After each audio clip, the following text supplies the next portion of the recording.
All right, so the recording has begun. So thank you for doing the first session with me last week on your signature story. So we've started talking about your childhood, basically all about um, what inspired you when you were very young, and some information about, I guess, some of the challenges and how you've overcome them as a human being and in relationship with life and other people. So, one thing that I remember so much about our conversation is just the fact that you really had a very vivid memory of how a person, um, a girl in particular, actually was a source of inspiration for you because of the courage that she displayed asking you a question about something that you were not so sure you were ready to disclose. And and that's very intriguing because some people would really not look at that as something courageous. Some people would see that as um, maybe intrusive instead of courageous, but you had a different view of it. So that's interesting in and of itself. What kind of worldview do you come from?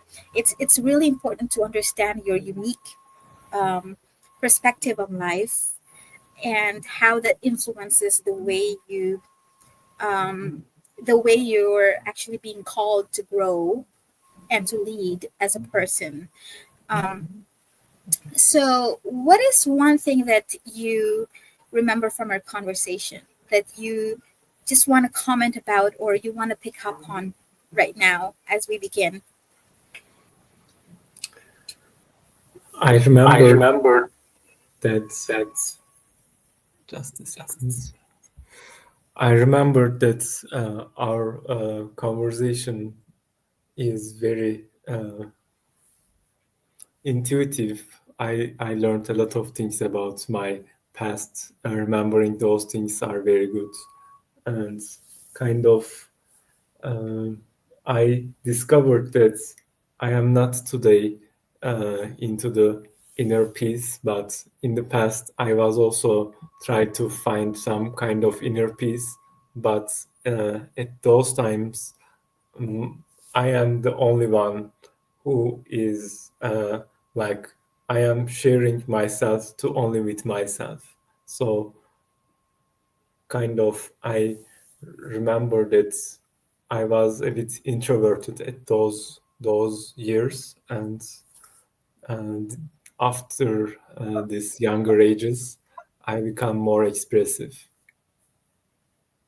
Yeah, that's also very significant in my exploration and discovery of your um, I don't want to just say personality because I'm thinking it has to do with some of the things that you also value, not just your temperament or personality, because those things could change. But I think there are some things about your values um, that sort of lead you to introversion in certain ways, you know.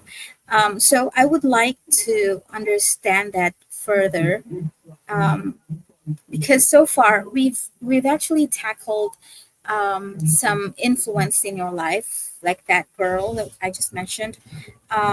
We've tackled some of the challenges you've had growing up, and even as a teenager, and growing up as a professional. Um, and I think when we were about to end our conversation, we talked a little bit about your engineering experience and where you actually decided to make that um, initiative of connecting with people who are more um, able to interact freely with people and openly and courageously and communicate really well about their thoughts or feelings and where they where they stand from. And so I want to understand why that was so important for you at that time. What did it mean for you? Um, what were some of your, I guess, your learning experiences connecting with those people? Yeah, my like I was not expressing myself at my younger ages, and uh, the people who expressed themselves were very influential because I am very inspired. I was very inspired from them, and this is kind of I am reading those books, and I am influencing from those people, and that makes me kind of ignited me to start something similar to this kind of thing. So um, like I start expressing myself when I get some support as in my recovery process, because I tried different works, including the entrepreneurship, and some of them are not very successful. So in my recovery process, I uh, I understand the value of the expression, and after that recovery process, I want to share these expressions to with more people. Hmm. So tell me about that recovery process. Why was it necessary? And what was it like for you? In that recovery process, I tried entrepreneurship, and the things are didn't go as I expected. So in that process, I get a lot of support from the coaches and some therapy support. That process made me understand myself more, and in that process, like I was not into the getting support from other person, and all of my things are secret inside of me. Even I don't share my emotions, my opinions to my closer friends. So like experiencing that kind of closeness to the supporter people, I was a bit surprised, and I couldn't understand how easy it is to share my problems, my emotions, my opinions. And Hmm. after that, uh, this process helped me to uh, understand my own realities, my own habits, so that it will be a good resource for my future. Um, in that regard, I like after that support process or during that support process, I experienced different approaches, and every different approach teach me some different thing, and every every coaching style is a different like they are helping my myself in different ways. So even though I am talking the same topic with two other people, like uh, I get different realizations uh, from it, and it is very intuitive for me. Yeah, I can imagine how liberating and how much relief, or I don't know how you would describe the feeling of being allowed to release some thoughts and feelings or ideas. And what I noticed about what you said was that you were surprised, by how easy it is to express yourself. And what was it about the way they interacted with you or their approaches that made it easy and surprisingly so for you? So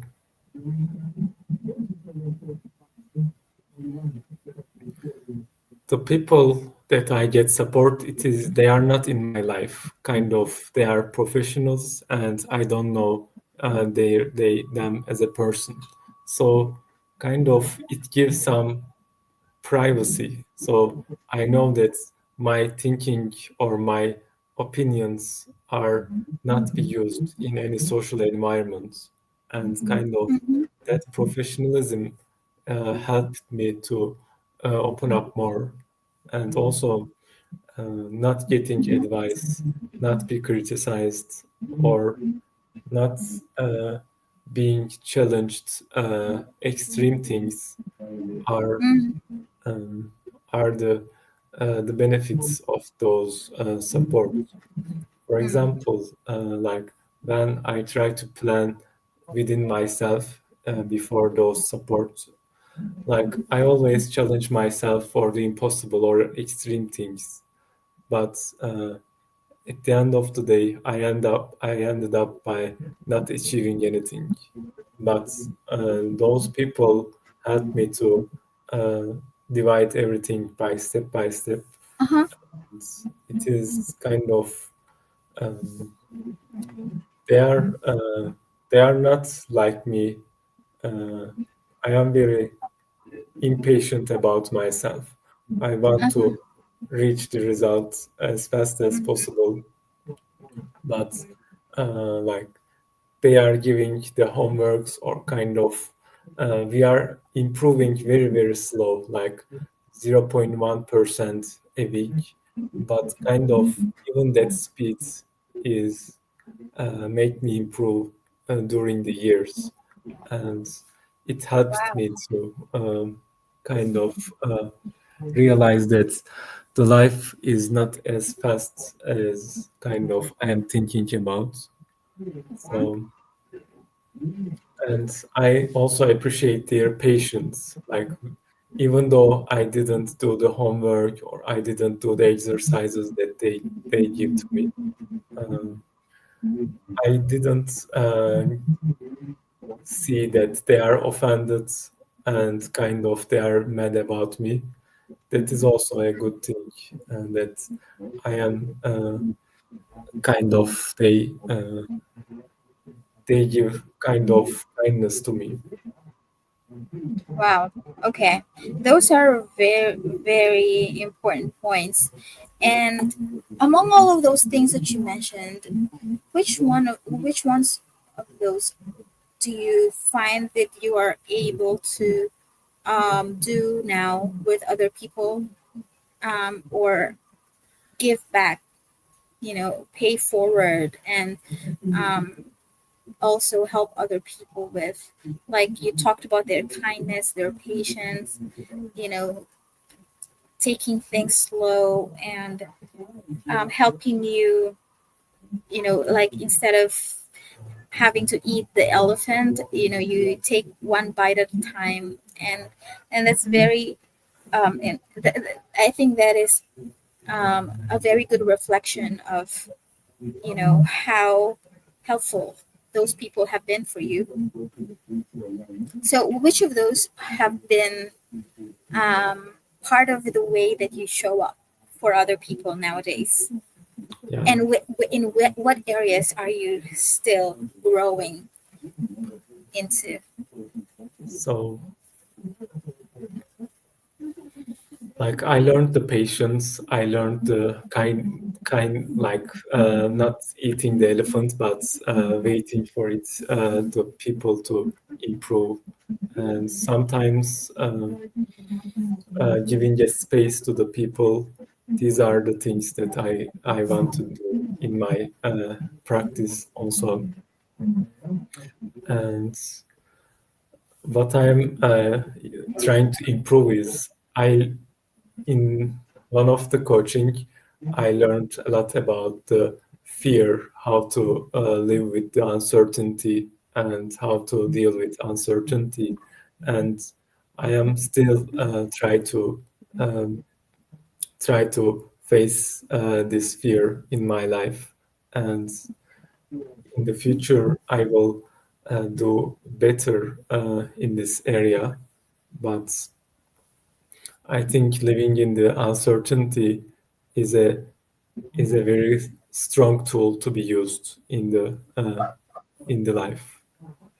Hmm. And when you talk about fear and uncertainty, can you point to any specific example of a fear or uncertainty that some other people have helped you overcome or process? Yeah. Uh, Let me think about it.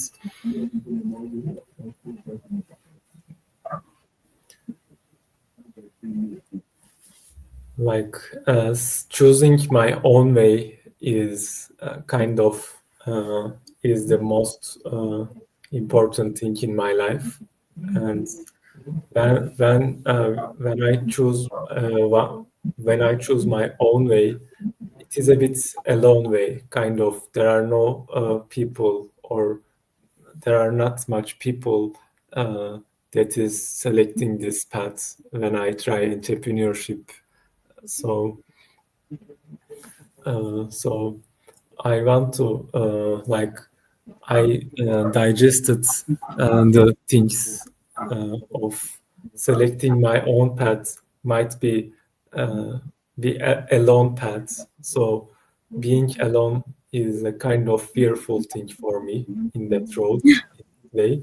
So I I am a bit I overcame this fear by being myself, become more authentic, and also be more grounded about myself. Is the fear that I overcame with that help. Um, that's interesting. So, you talked about choosing your own path, much like what we're doing today. You're trying to find your signature story, your personal why and calling. Is that something that you associate with choosing your own path exactly, or something else? Um, Actually, like as an engineer, like my all my friends are from the engineering or tech backgrounds, and kind of when I try to do something else from that people, like I am a bit feel lonely, and I didn't get much support from other my friends. That makes me a bit alone. But after confronting with my fears, I am more comfortable in this new area, and actually it is a bit giving more freedom, and it is a freeing process. Yeah, and you also mentioned that you fear the idea of having to go through something and something that would take a long time. Yeah. Like, if you have to choose your own path, it might take a long time, or it's going to be a long journey, and that's scary for you before. What was scary about it, before you overcame that fear? um, why was it scary? What was your thinking about anything that takes a long time?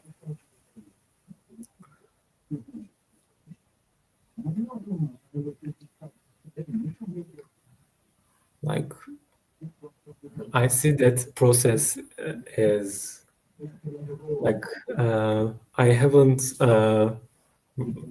experienced that process before, so it is a completely new process whenever I am experiencing it. So uh, whenever something is unknown, it creates fears, and kind of uncertainty is giving that how much I don't know how long it will finish, or how long after I will reach the end of the tunnel. So it's kind of uh, a lot of unknowns in the equation, and that will make things complicated. But in that process, if I like in that process, getting enough support helped me to go over that process. Hmm. So before you got the support of other people who helped you, um, just divide things into smaller bits that you could process. What was your understanding of uncertainty? Was what was your relationship with uncertainty? How did you see uncertainty before, and how do you see it now? Like before, uncertainty is something that is fearful and kind of even uh, asking and kind of bargaining the price of something was a bit scary to me. But uh, but uh, after that support, I see that it is not possible to know everything beforehand. Kind of over Mm-hmm. preparation or trying to know uh, everything or become certain is not possible in the life. So allowing some uncertainty in the life is actually necessary, and not knowing what will happen after 10 minutes gives a lot of comfort and um, it decreases the stress that what if scenarios. Otherwise, the too much expectation and too much expectation will give a lot of fear. Kind of, Ah, yeah, okay. That is helpful to remember. I'm already being sort of encouraged now just to think about the dynamics of uncertainty and life unfolding, with beyond our control. And the way you see it, I can remember now that the time when you talked about this girl and that you weren't sure whether to answer her question straight, in a straightforward way. And you were probably thinking of, I'm not sure how she's going to handle this, or where this is going to take me, or where this is going to lead to. And because of that fear of uncertainty, and you're not letting it, um, take control, the uncertainty to, basically take you to where it ever wants to take you. And that unwillingness kept you from responding at that moment. yeah, While with the people that supported you, the coaches, the therapists, you had this feeling because they were professionals and there's no social um, stakes, involved. There's no risk for you with your social circle. You were thinking that, okay, so nobody really knows me as a human being in real life, and so there's not much risk here. But that's how you found out that uncertainty is something that could actually lessen the stress. Is that what you're saying? Because the way I understood it is you were kind of saying that people get stressed or afraid of uncertainty, but in reality, with much certainty or too much predictability, there's too much expectations that could bring more stress. yes, Is that what exactly. you said? Yeah, exactly. That's a wonderful idea. I mean, that's an idea that we could actually experiment on spreading around the world, because it sounds very interesting, and it's very noble. I mean, it's also noble and novel. I mean, meaning it's very courageous. It's different from the norm, but it's also, um, you know, yeah, it's also, for me, it's kind of new, because we think of uncertainty as this thing that can scare and stress people out. But now you're saying it's the predictability that could create the stress. That- Yeah. that's very interesting. I mean, I just want to pause here, and I think you've got a very unique message to the world. If you just take that and, you know, perhaps in your messaging on your website or marketing or whatsoever you do, my question now is, how are you going to translate that idea, that concept, that belief or philosophy into a practice, a professional practice?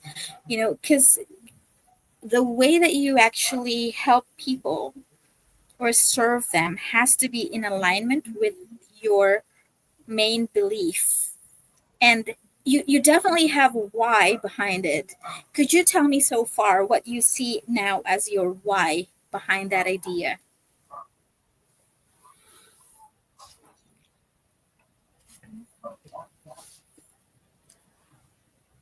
Like the uncertainty is fearful for people, kind of. I think the fear is equal to the uncertainty, or kind of cannot stand to the Okay, uncertainty I'm leads to the sorry. fear. I forgot to mention the why that I'm talking about would be your personal why.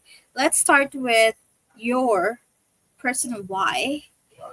What do you think is your personal why behind that idea? Not the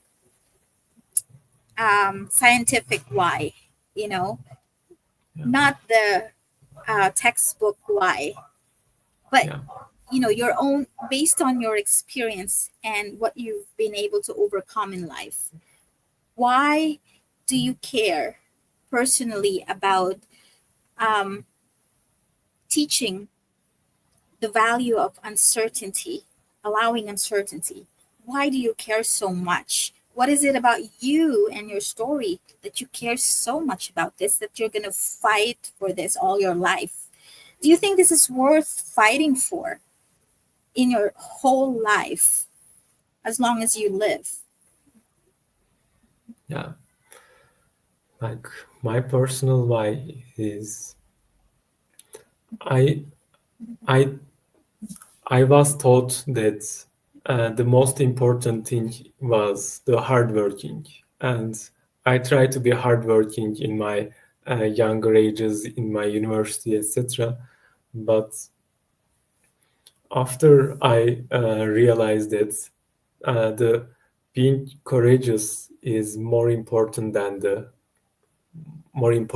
hardworking, it changed my mind. And kind of, in order to be courageous, the one needs to uh, be confronting the uncertainty. And like for most of the white colors, the hardworking is the best value to have. And I think that like I am not anymore in the white color area, but in the entrepreneurial area, the most important thing is to have courage to do to do things. So from transitioning to white collar to the entrepreneurial area, like being comfortable to the uncertainty is a very good thing to have. So like, and I see that this overcoming the uncertainty fear is something worth fighting for, because like I suffered from this fear in my uh, adolescence and in my younger adult life, but having a solution to them is is a really empowering thing for me, and I wanna uh, help people in this journey to uh, find find ways to confront their fears. Thank you for that. I mean, okay, two things stood out for me. The first one is how you actually compared hard work with courage. It's very intriguing why you would say that, not necessarily that they're opposite. I don't know if that's how you see them, if that's how you see the relationship between hard work and courage. But you talked about them, you know as something to compare. And then I got reminded of your experience as an engineer, and you said that you um, resorted to some tutoring activities because you wanted to connect with people. I don't know how you described your feeling as an engineer at that time. How would you describe that feeling that led you to offer tutoring services to people? Yeah. So let me explain this. The hardworking is a very good value. I am not saying that it is not worth, but I think that having courage to express is more important than hardworking, because Yeah. So, how does that relate with your engineering experience when you decided, I'm going to go tutor some people? Can you tell me about hard work? Where that does hard work yeah, take place in that stage of your life? And where does courage take place? yeah. In the early engineering, like early career of any engineer, like most of the engineers are given tasks by individual tasks. So kind of the tasks are divided so that uh, it can be done by individually. So the group work is not very common. And as an engineer, I am always given tasks that can be done individually, and I was successful about this. But after doing the individual things over and over again, and kind of reading thousands of pages Mhm. data sheets, it's I see that there is something here uh, that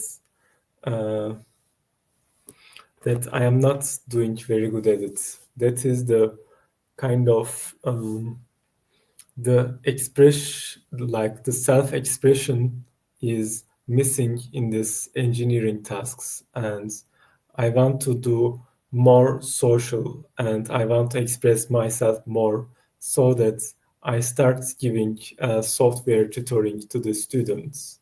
So in that case, I see like I am functioning as a more social person, and Yeah. in that like whenever, like when I look at this picture, uh, I see that like the successful engineering leaders, they need to have a good uh, communication, but uh, but no one is advising that you need to improve your communication skills. Like they are advising that you need to read more data sheets, you need to read more things in order to improve yourself. Actually, like maybe in the early engineering days, it was useful advice, but somehow I haven't got this courageous advices that you need to be uh, courageous to express yourself. Was actually it is decreased my motivation to the engineering, because I see the engineering as kind of doing the tasks on time. So how much I hardworking is determines my career growth. So I want to over like I was a kind of a person who wants to achieve more. And whenever I inspired from the courageous people, I see that they are advancing more faster than the people who are like than the engineering mindset. So Mm-hmm. the courageousness is leading to the entrepreneurship, and also like after I tried entrepreneurship once, I see that my courage is not that much enough to handle this entrepreneurship, and I go bankrupt, and kind of I go through the recovery process. So in that process, I learned how to deal with this uncertainty and how to express myself more. And I think that it will give me a good foundation to be more courageous and be more expressive in my life. Okay, I can understand. I can understand why, from being an engineer, you are now becoming a coach. You're now a coach, and that's very clear. That's a very clear message, and that's very believable. The journey that you've been through, it's easy to understand and believe. It's very human, and what's nice about it is that um, being a coach is the total opposite of being. I guess in a lot of ways, a coach is not a hard worker. You know what I'm saying? So it's you've overcome that stigma of having to, um, stigma about you know effortless living, because now as a coach you embody it. You embody effortlessness in a way, or just being present and grounded. And so I guess that in itself is already a success. It's already a success story. So there's this success, um, from being this, suppressed, or I don't know how to describe it, but basically a person who's unable to express himself or share anything about him, to a person who's actually exchanging that dynamic with other people. Um, that in itself is a success story. So you've got this success story. You've also got this empathy or relatability, where you know what it's like to be unsuccessful in this area. So I think you are very much qualified to, um, convey the message of the importance or the difference between hard work and courage. It's so interesting if you come, to if you create a message about this, like two things that I want to keep in mind right now. The first thing is the thing about uncertainty and predictability, and which one actually causes more stress. And then the other one is, the difference between hard work and courage, and how that is, exemplified in your experience as an engineer. And you're, qualified to share this because you've been there yourself. You really, um, went through that journey. And so, yeah, how are you feeling about these concepts and ideas? And, I guess, how are you feeling about, your personal why so far? Yeah. While we are talking, I understand that there is also a relationship between the courage, hardworking, and also certainty, uncertainty. So the hardworking is kind of, You really are an engineer because you see the yeah, relationships between the parts. mhm, Okay, it yeah, makes it easier when you talk to an engineer. You can connect the dots. So what is the relationship? yeah. The relationship is the the more if someone become more want to become more certain, they need to increase their hard working. Like the more hardworking increases the more certainty, and kind of uh, like the more hardworking is coming from the more let's say fear, kind of fear of being unsuccessful makes other people very hardworking and very kind of uh, escape from the uncertainty. Yeah, But yeah, that's a wonderful equation, or it's not a formula, it's actually an equation for something that doesn't work.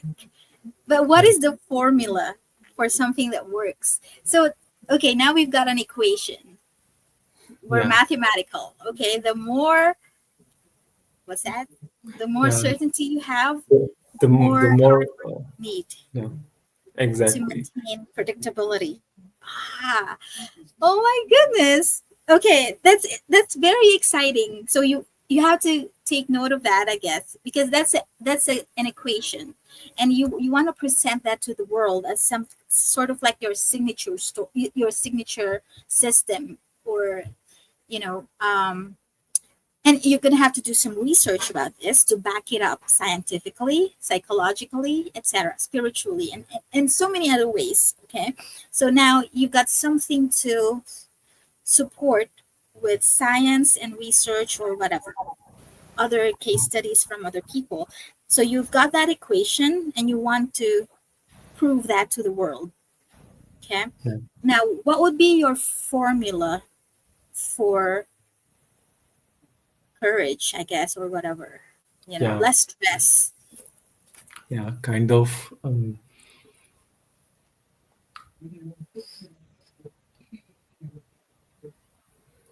like the courage is being comfortable with the uncertainty. So if someone can learn how to be comfortable with the uncertainty, they become more courageous, and they will be uh, like, for example, kind of the perfectionism is uh, because of the like the people become perfectionists because they couldn't resist to the uncertainty. Everything needs to be uh, certain and perfect. But if someone learn how to be comfortable with this uncertainty, then they don't need to over over concern about if they need to uh, do their work as a let's say perfectionist or very hardworking. So if someone learn how to be how to stay in the uncertainty, actually the life become easier and they can find peace in that moment rather than concerning about a lot of different things all together. Okay, that's already helping me with a lot of things in my own life. Just thinking about that, it's a very good um, it's a very good thing to know. And even though I know that in a way, it's just good to hear it from a person who's experienced it and knows what But I okay. My question, because I am a person who also talks about the importance of embracing uncertainty, and I think a lot of other leaders do this. They also talk about this, but I want to know what's unique about your your take on this specifically, because for example, you talked about being comfortable with uncertainty, and that's what makes you courageous or allows you to be courageous. Now, do you have any do you, what do you think or feel, or what is your guess about what would help people to be comfortable with uncertainty? Actually, like we can be like we can stay in the uncomfortable uh, uncomfortable areas. For example, when we go to the street and if we close our eyes, like uh, we might afraid that what other people say about us because our eyes are closed and we don't know who is passing in front of us. And kind of it is a very good example uh, to uh, to embrace the fears, kind of to confront the fears. So like this kind of exercises is really helping to people who wants to be uh, test if they can stay in the uncomfortable or not. So like in the uncertainty or not. So in that cases, there needs to be done some work in order to control the fear and kind of overcome the fear. So in that case, the breath exercises or kind of some exercises will help uh, to to decrease the effect of that fear, the uncertainty fear. So um, so the more the people are using this kind of exercises, it will help them to overcome the fear of the uncertainty. Okay, so that's one possible tool.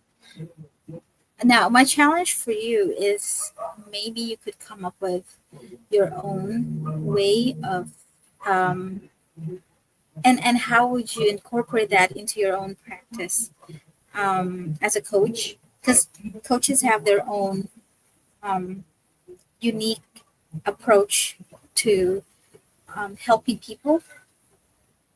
So, I guess when you're coaching, how would you be able to guide and help people along, their journey of uncertainty? And yeah, what are you thinking? Yeah,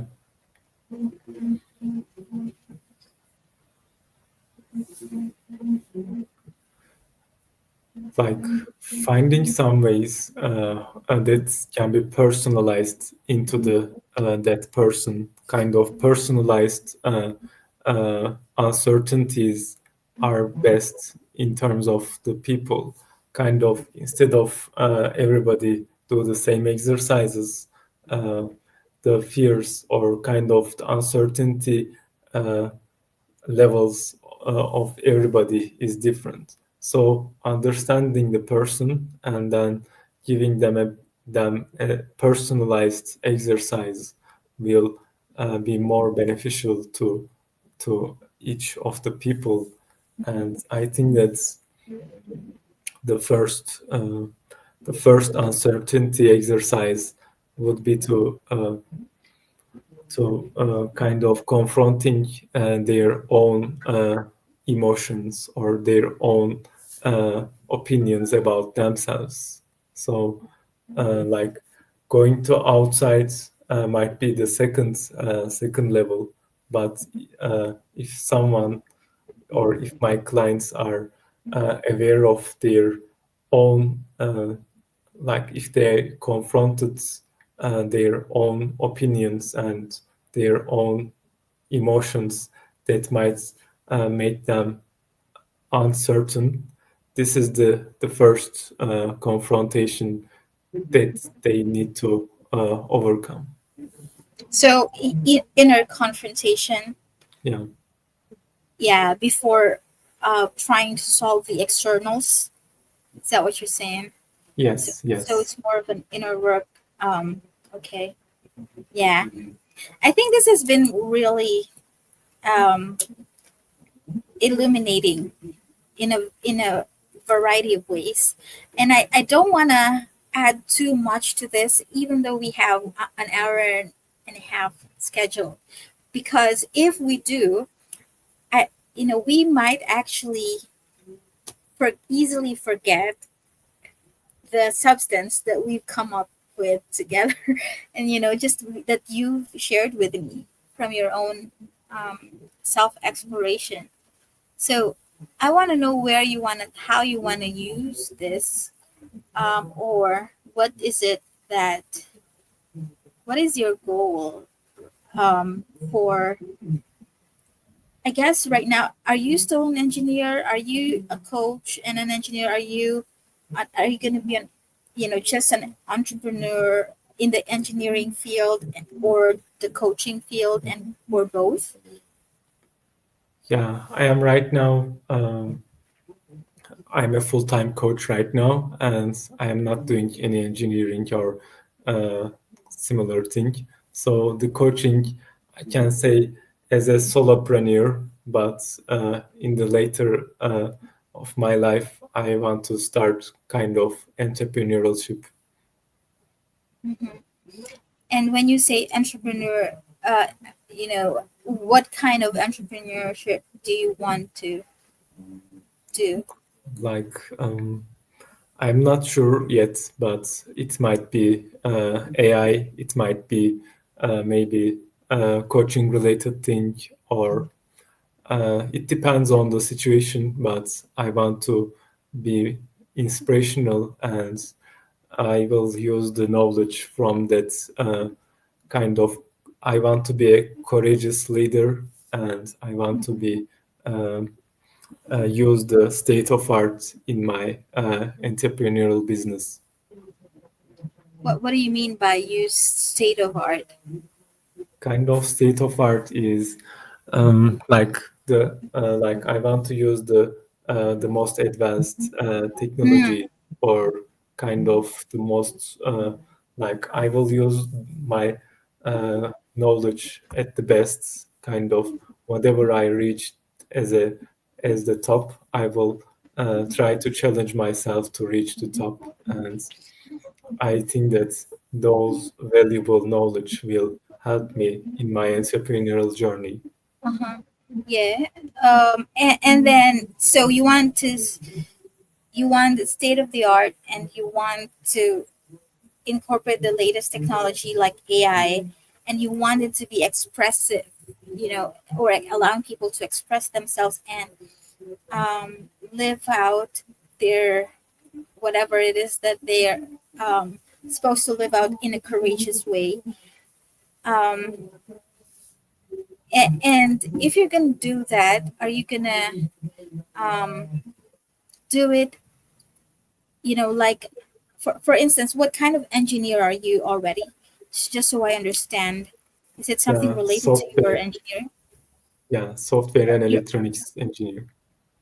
So you're a software and electronics engineer. Yeah, How are those two different? So I kind of have a little bit of understanding, but tell me more. Software and electronics engineering, how are they the same and kind different? of. I am in the side of programming the electronics components, but I also know the software.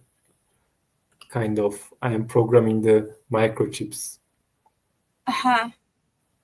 And do you also program the software? Yeah, yeah. I also program the software for the So you computer. you can create apps and apps and programs. Is that it? Yeah, yeah. Okay, so that makes sense, and that's very interesting. Then I think this can go a lot. It can take you to many places, and it can help a lot of people. If you could just take this small seed, this message that you have that's unique, um, because of your experience, um, and this could grow into a tree that bears a lot of fruit, and that fruit could be beneficial to a lot of people and could have seeds that they could again plant and reproduce, and so it can go really far.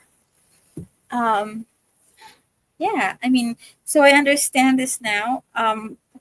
And what is it that you want, you just wanna, I guess, leave with for now, that you still want to process a little bit, with, I guess, with the few minutes we have, or even if you want to stay for 20 more minutes, I'll be fine with it. Well, how do you want to go about it? Yeah, I wanna express that like it is okay to not plan the future. Like I will do very big things in the future, but I may not know from now. So kind of it is the uncertain that I don't really plan my future, but it doesn't mean that it is a weakness or it is a powerful thing.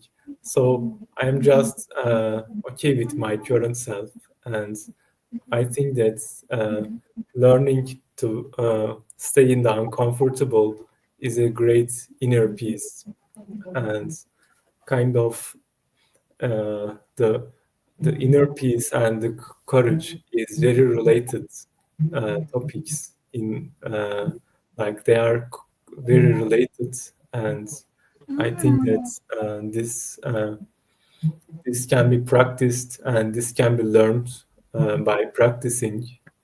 So I learned I rephrased my signature as a more kind of structured ways with the help of you. I'm glad. It's a great privilege for me, actually, to just um, hear or listen to these things. It's and that you associate inner peace with courage. That's a lot to say, I guess. For a lot of people don't really have the courage to say that um, what you get out of being courageous is inner peace. Because usually, courage is something that could actually destroy some people's peace, um, if they think that. I guess depending on the way they see courage, I guess some people think that courage can remove peace away from them. But now that I'm hearing your story, it's a good testament of how it doesn't have to be true. It doesn't have to be the case. I guess what I'm still not so clear about is um, where does inner peace come? I guess in a way, um, I understand that you mentioned there's going to be less stress if you just allow unpredictability Yeah. or uncertainty and life to unfold by itself.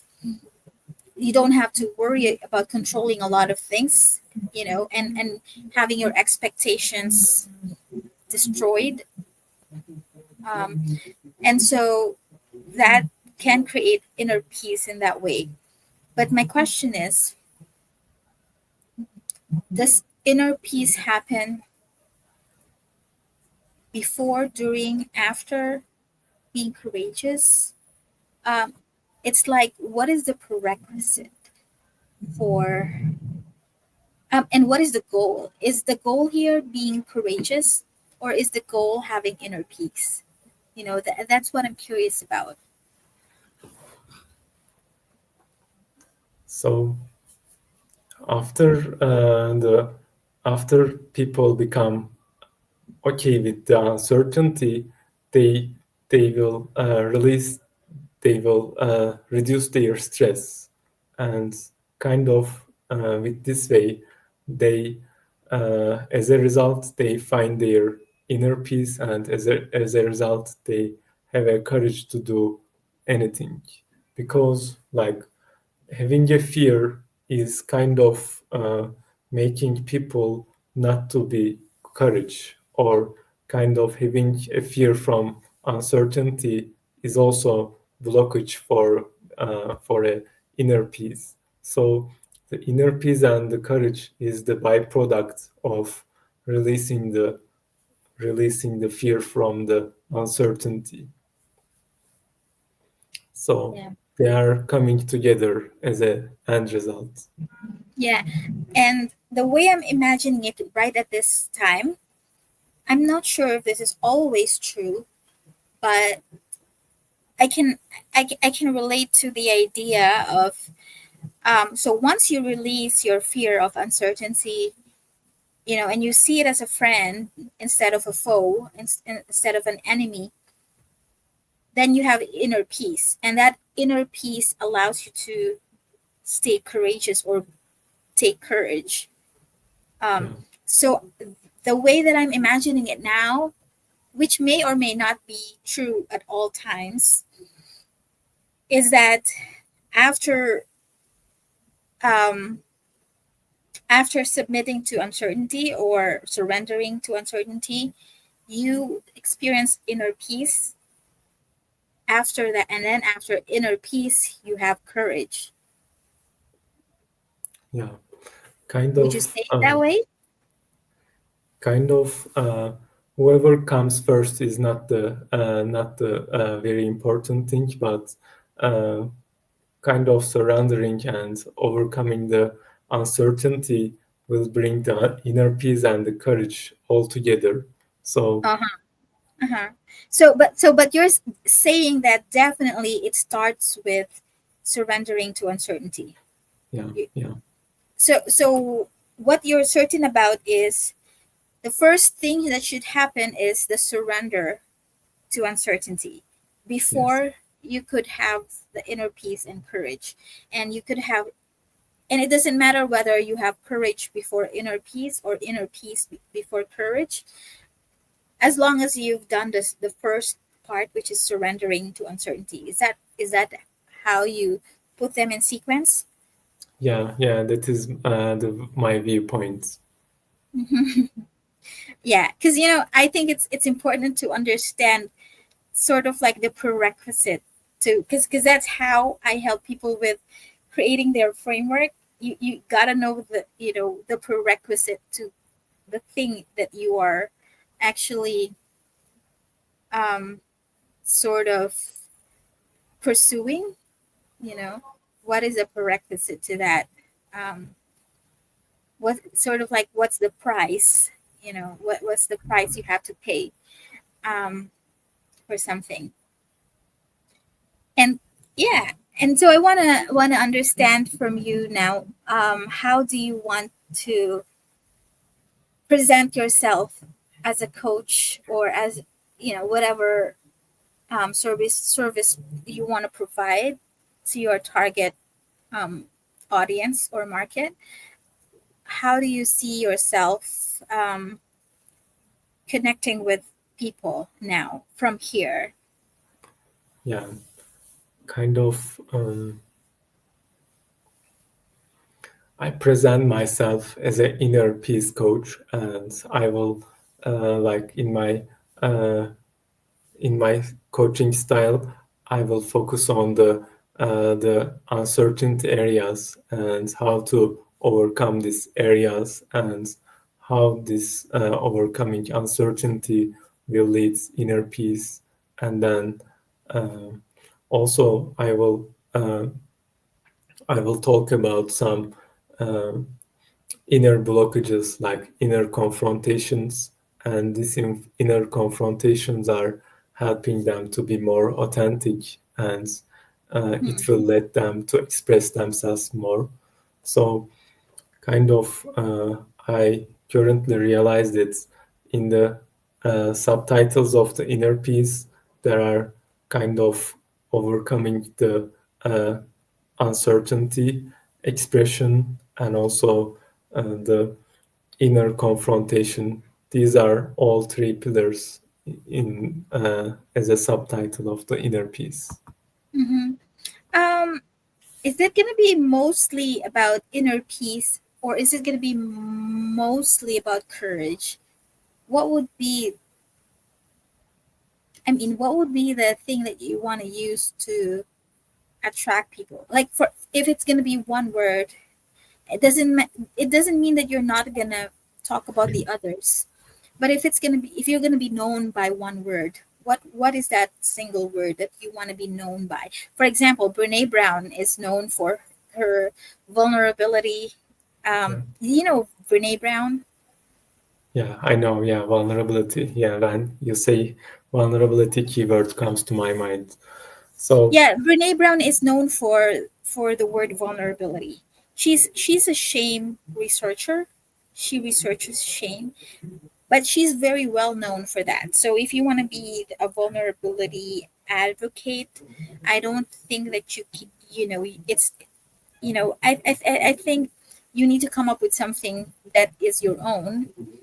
But you could be a vulnerability advocate, but it's just that it's already famous as somebody who's something that is associated with someone. Vulnerability is already very famously associated with her name. yeah, So, but it currently my doesn't have to be just uniquely yours.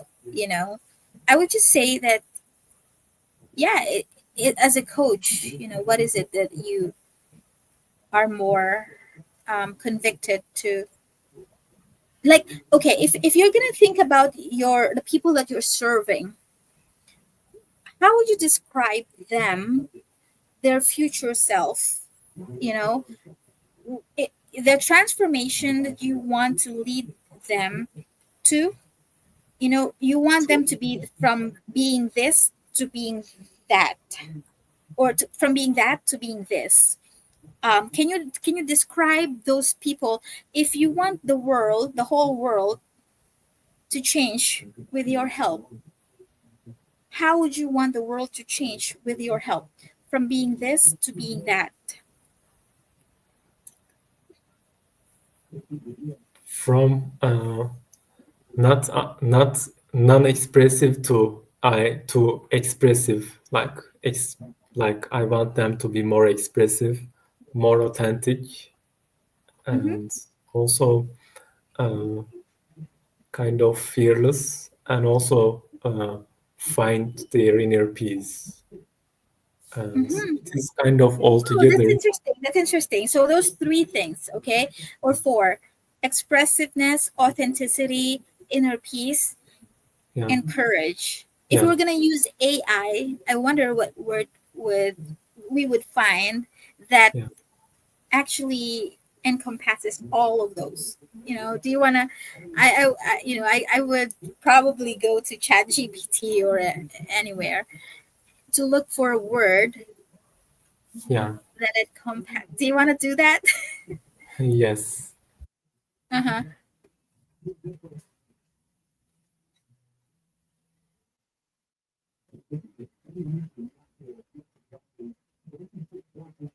Authenticity. Don't forget you said that. Self authenticity, expressiveness, inner peace, and courage.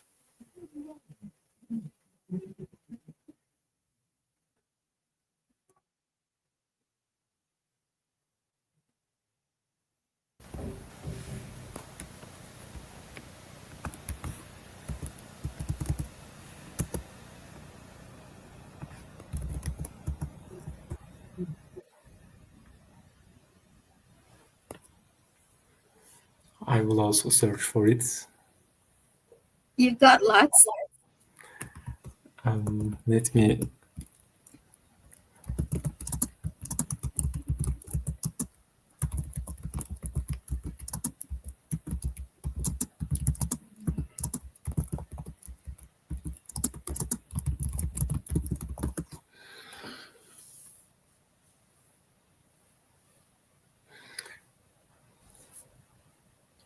like when I use the AI, it says the empowerment, resilience, integrity, liberation, clarity, truth, balance, presence, serenity, vulnerability. Sorry. Uh, like serenity, Serenity. vulnerability, Uh-huh. but the most like he offers the empowerment and resilience and confidence and integrity as the first for one. They are the ones that resonate the most with you. Let me think what resonates with me. Yeah, and also I want to add, before you answer, because you mentioned that in engineering it was mainly individual work and you weren't given a lot of chance to be social, Yeah, right? So you wanted that sort of social experience, right? yeah, And that's how you define courage. And it's interesting. I don't want you to forget that, because your definition of courage has to do with also being social. yeah,